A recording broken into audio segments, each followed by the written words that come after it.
नमस्कार साथियों, मैं एस्ट्रोलॉजर बिरन जगुड़ी आपका अपने यूट्यूब चैनल पर स्वागत करता हूं और आशा करता हूं कि आपका इसमें मुझे मिलेगा इसी विश्वास के साथ। तो आइए चलते हैं भाग 21 में। आज का मुख्य टॉपिक है विवाह मुहूर्त हेतु त्रिबल शुद्धि। विवाह के लिए शुभ मुहूर्त के लिए त्रिबल शुद्धि का होना आवश्यक है। त्रिबल का अर्थात 3 ग्रहों का बल शुद्ध होना चाहिए। वो ग्रह कौन से हैं उनके विषय में हम आज चर्चा करेंगे। विवाह के लिए शुभ मुहूर्तों का चयन करते समय वर कन्या की राशि से सूर्य, गुरु, चंद्रमा की शुभाशुभ स्थिति को देखना ही त्रिबल शुद्धि है। अर्थात जो हमारे 3 ग्रह होते हैं, सूर्य, गुरु और चंद्रमा, इनका त्रिबल देखना बहुत जरूरी है। इनका बल देखना बहुत आवश्यक है। इसी को त्रिबल शुद्धि कहते हैं। इनकी शुभाशुभ स्थिति को देखना बहुत अनिवार्य है। उसके बाद ही विवाह का मुहूर्त निश्चित किया जाता है। वर के लिए सूर्य का होना, सूर्य ग्रह का शुभाशुभ स्थिति में होना बहुत आवश्यक है।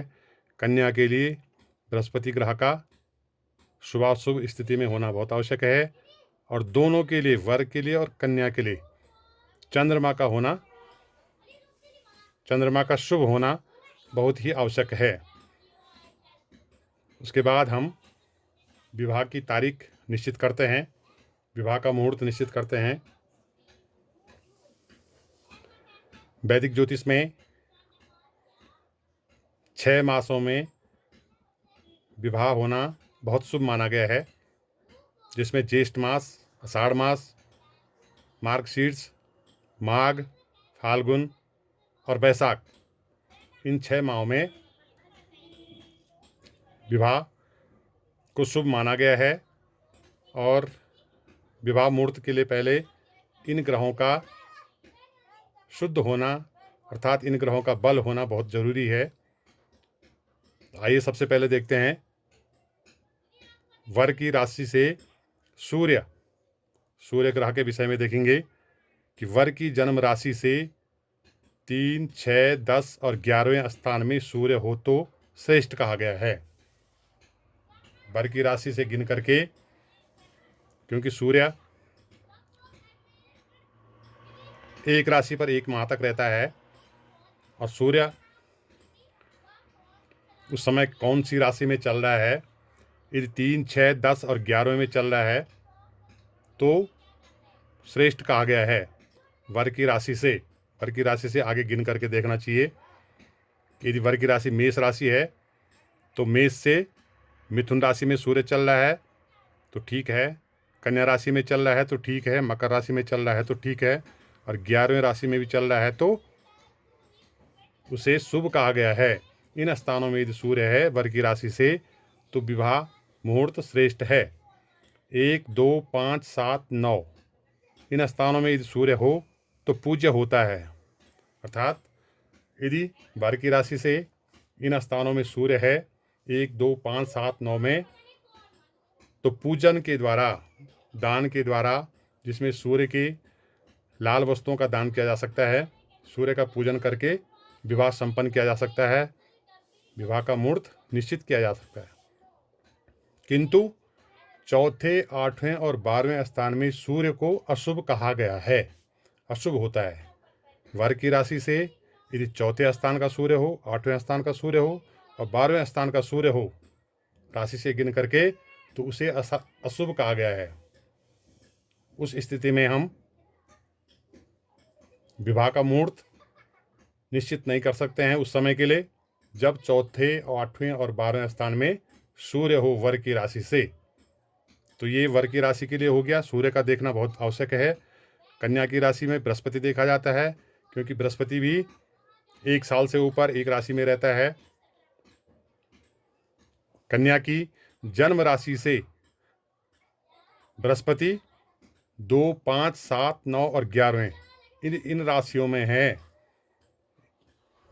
तो उसे शुभ कहा गया है। इन स्थानों में है 2 में, 5 में, 7 में, 9 में और 11 में है तो उसे शुभ श्रेष्ठ कहा गया है। ऐसी स्थिति में विवाह किया जा सकता है, इसे बहुत ही श्रेष्ठ माना गया है।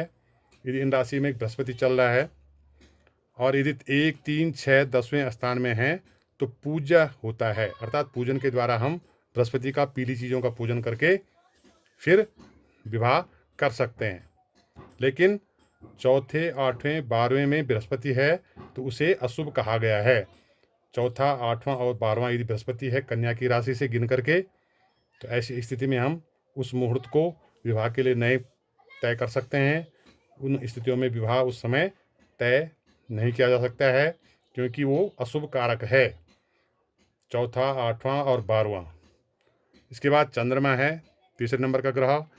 चंद्रमा वर की राशि से और कन्या की राशि से, अर्थात दोनों की राशि से यदि तीसरे स्थान में है, छठे में है, 7वें में, 10वें में, 11वें में है चंद्रमा की स्थिति, क्योंकि चंद्रमा एक दिन में 2 दिन एक राशि पर रहता है, उसके बाद राशि परिवर्तन कर लेता है। तो यदि इन राशियों में चंद्रमा है, इन स्थान में चंद्रमा है तो उसे शुभ और श्रेष्ठ कहा गया है।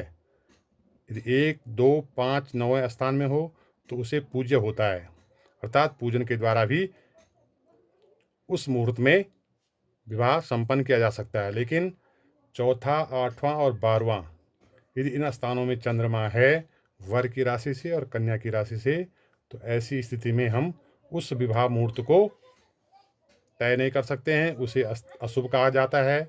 चौथा और 8वां यदि चंद्रमा है तो चंद्रमा की स्थिति वैसे भी प्रत्येक कार्य के लिए देखी जाती है कि चंद्रमा राशि से चौथा, 8वां और 12वां नहीं होना चाहिए, अर्थात वो कार्य मंगल में नहीं होगा, अशुभ कारक है।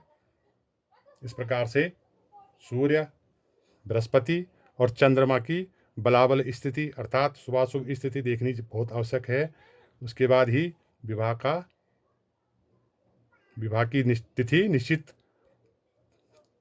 की जानी चाहिए। यहाँ पर मैंने त्रिबल शुद्धि चक्र भी दे रखा है, जिसके माध्यम से हम देख सकते हैं कि वर और कन्या की राशि से सूर्य जब इन स्थानों में हो तो तब हम विवाह कर सकते हैं, और जिन स्थानों में न हो, किन स्थानों में यदि सूर्य है तो उस समय पूजा होता है, और कौन सा स्थान वर्जित है। तो सूर्य के लिए तीसरे स्थान, छठे स्थान, 10वें और 11वें में सूर्य चल रहा है तो वर की राशि से गिन करके यदि इन राशियों में सूर्य है तो शुभ माना गया है, श्रेष्ठ माना गया है। और यदि सूर्य 1 में हो, 2 में हो, 5 में हो, 7 में हो और 9 में हो तो इसे पूजन के द्वारा हम शुभाशुभ फल प्राप्त कर सकते हैं, विवाह मुहूर्त निश्चित कर सकते हैं। लेकिन चौथा, 8वां, 12वां यदि सूर्य है वर की राशि से तो ये वर्जित है, इसमें इसे अशुभ कहा गया है, इसमें हम विवाह मुहूर्त नहीं देख सकते हैं, नहीं कर सकते हैं। इसके बाद बृहस्पति है।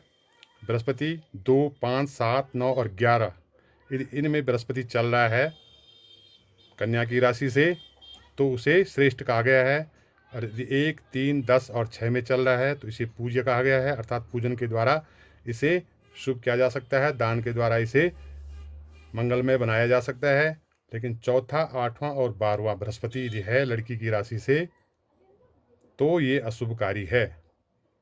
तो ये सूर्य का हो गया, ये बृहस्पति का हो गया, और ये चंद्रमा का है। चंद्रमा तीसरी, छठे, 7वें, 10वें और 11वें स्थान में है चंद्रमा, तो इसे श्रेष्ठ कहा गया है। यदि 1, 2, 5 और 9 में है तो पूज्य कहा जा सकता है। वैसे चंद्रमा की